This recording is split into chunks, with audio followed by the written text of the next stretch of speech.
La burocrazia costa alle imprese venete 10 miliardi l'anno. Semplificare è quanto mai fondamentale, soprattutto per garantire uguaglianza e facilità d'accesso a tutti.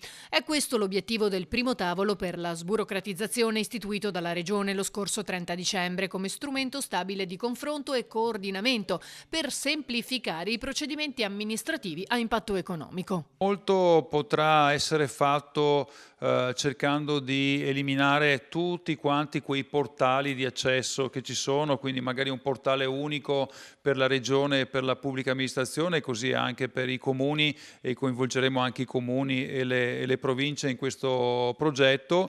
Moltissimo la digitalizzazione, cioè il fatto che non si debba più inserire gli stessi dati che ci chiedono le pubbliche amministrazioni ogni volta attraverso magari l'identità digitale, quindi lo SPID, la carta d'identità elettronica, e penso che questa sia una strada da percorrere. Al tavolo hanno preso parte sindacati e associazioni di categoria, sono state analizzate le principali criticità operative segnalate dal sistema produttivo. Da uno studio fatto dal Centro Studi di Confartigianato emerge che il 74% è il peso della burocrazia, un peso importante, un peso che va a gravare, che per ogni impresa serve un dipendente che segua tutti quelli che sono gli incartamenti per poter lavorare. Stiamo parlando solamente per poter lavorare.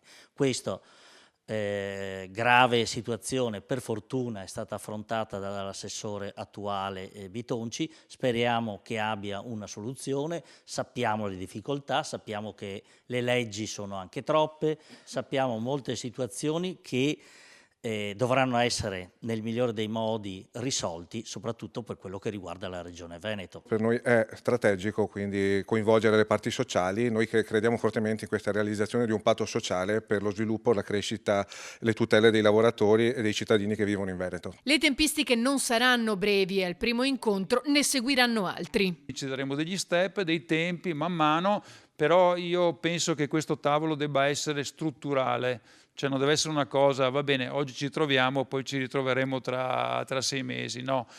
Io penso che questo tavolo vada convocato e ogni volta si verificano i passaggi e quelli che sono stati i miglioramenti su alcuni processi, quindi dopo nascerà proprio anche un reporting importante che sarà ovviamente distribuito e oggetto anche di valutazione da parte delle categorie economiche, da parte anche dei media e della stampa.